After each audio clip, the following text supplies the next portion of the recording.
से अपने शहरों को बदलने के सद प्रयास में लगे हुए हैं।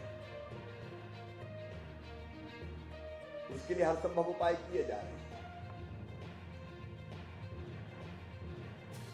और काम भी तेजी से चल रहा है। इसके लिए मैं पूरी टीम को बधाई देता हूं। आज हम सबके लिए प्रसन्नता की बात है कि 931 करोड़ 5 लाख रुपए से ज्यादा की राशि 15वें वित्त आयोगों ने आयोग ने अनुशंसा की थी, वो राशि हमने जारी की है। मित्रों, हम जानते हैं कि 15वें वित्त आयोग ने शहरों को 2 श्रेणियों में बांटा है। एक जिनकी आबादी 10 लाख से ज्यादा है और दूसरे जिनकी आबादी 10 लाख से कम है। हमारे जो 10 लाख से ज्यादा आबादी के शहर है, जिनको मिलियन प्लस हम लोग कहते हैं, भोपाल, इंदौर, जबलपुर और ग्वालियर, उनको भी 2 अनुदान जारी किए जा रहे हैं। उसमें एक है 131 करोड़ 50 लाख रुपए का। इस राशि का प्रमुख रूप से जो उपयोग वायु की गुणवत्ता में सुधार के लिए सिटी एक्शन प्लान की क्रियान्वयन में हम लोग करेंगे। सड़क मरम्मत, फुटपाथ निर्माण, वृक्षारोपण, पार्क निर्माण, ये काम भी लिए जा सकते हैं। हम सब जानते हैं कि हमने वृक्षारोपण पर भी काफी फोकस किया है। मैं रोज खुद एक पेड़ लगाता हूं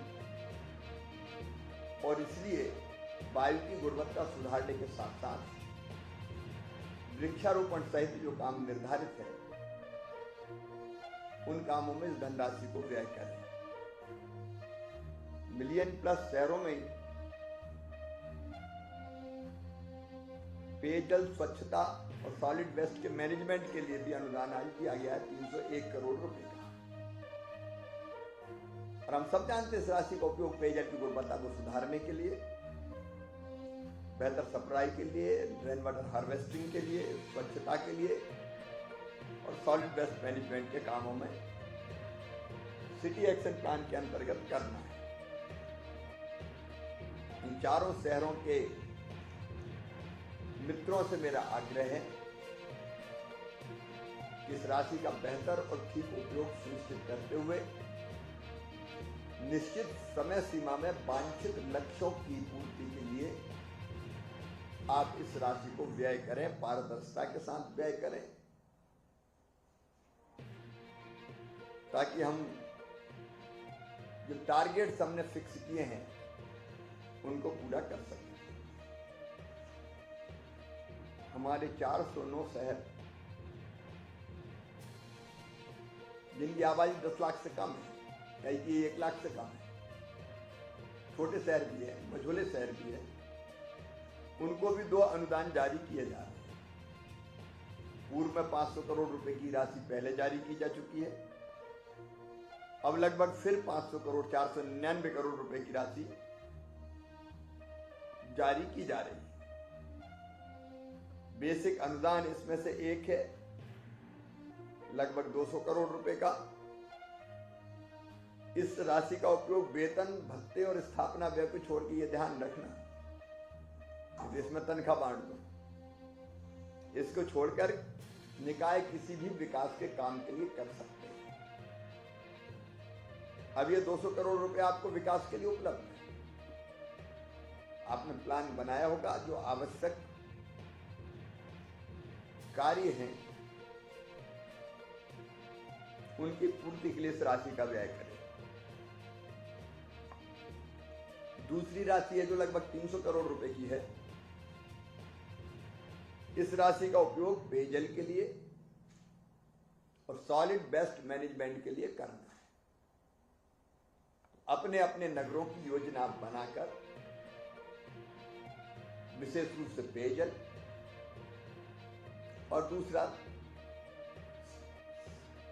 ठोस अपशिष्ट प्रबंधन में करें। सभी निकायों से मेरा कहना है इस समय स्वच्छता सर्वेक्षण चल रहा है और इसलिए आप ये भी ध्यान रखें, और गर्मी के कारण पेयजल हमारी प्राथमिकता है, इसलिए पेयजल योजनाओं को पूरा करने में विभिन्न केंद्रीय योजनाओं में निकाय के अंश की पूर्ति के लिए और स्वच्छता सर्वेक्षण 2022 में बेहतर प्रदर्शन करने के लिए, सड़कों के सुधार के लिए, पार्कों के विकास के लिए और निकाय की अधोसंरचना विकसित करने के लिए इस राशि का आप लोग ढंग से उपयोग करें। मुझे पूरा विश्वास है निश्चित समय सीमा में आप निश्चित तौर पर उपयोग करके अपने शहर की स्थिति को और बहुत बेहतर करेंगे। सभी निकायों से मैं ये कहना चाहता हूं कि स्वच्छता सर्वेक्षण में कोई कसर नहीं रहनी चाहिए। तो शहर बहुत अच्छा काम कर रहे हैं, अभी फिर भी हमारे पास गुंजाइश है, हम और बेहतर प्रदर्शन करने की कोशिश कर सकते हैं और इसलिए उच्चतम स्टार रेटिंग प्राप्त करके देश में नंबर 1 पर रहना है हमको अर्बन डेवलपमेंट के मामले में। उस टारगेट को लेकर आप सब काम करें। जो शहर सोच लेते हैं वो करके दिखाते हैं। इंदौर ने आखिर किया ही है, इसलिए इसमें कोई पीछे ना रहे, पूरा जोर इसमें लगा दें कि मध्य प्रदेश कैसे, आपका शहर कैसे स्वच्छता में स्टार रेटिंग प्राप्त करें, नंबर स्थान बनाए, नंबर 1 पे आए। पेयजल का मैंने कहा ही है कि विशेष सतर्कता रखें ताकि पीने के पानी की कोई दिक्कत ना हो। मानसून के आगमन में अभी 2 महीना है, सड़कों का सुधार इसी समय संभव है और इसलिए सड़कें बिल्कुल ठीक कर लें, नहीं तो बरसात में बहुत दिक्कत होगी। इस 2 महीने का उपयोग आप अपने अपने शहर की सड़कों को ठीक करने में करें। धन का उपयोग भी कैसे बेहतर हो सकता है, इसकी योजना बना के उसको क्रियान्वित करें। प्रधानमंत्री आवास योजना के लिए अपने पास पर्याप्त राशि है। ये प्रयास आपका बहुत गंभीरता से होना चाहिए। हितग्राहियों को समय से किस्त प्राप्त हो जाए और किस्त प्राप्त करने में कोई दिक्कत ना हो, ना कहीं भ्रष्टाचार हो। देर अगर होती तो ये संभावनाएं बढ़ती हैं। करप्शन को पूरी तरह से रूल्ड आउट करना, उसको हम किसी भी कीमत पर सहन नहीं करेंगे। बस सावधानी पूर्वक अकाउंट में पैसे डालने, समय पर डल जाए। डिले का मतलब नियत में खोट। अगर धन की उपलब्धता के बाद आप डिले करते हैं तो मैं समझूंगा दाल में कहीं कहीं काला है, उसलिए इस पर देर बिल्कुल ना हो। हमारे चैनल को लाइक, शेयर और सब्सक्राइब जरूर करें और नई अपडेट्स के लिए बेल आइकन दबाना ना भूलें।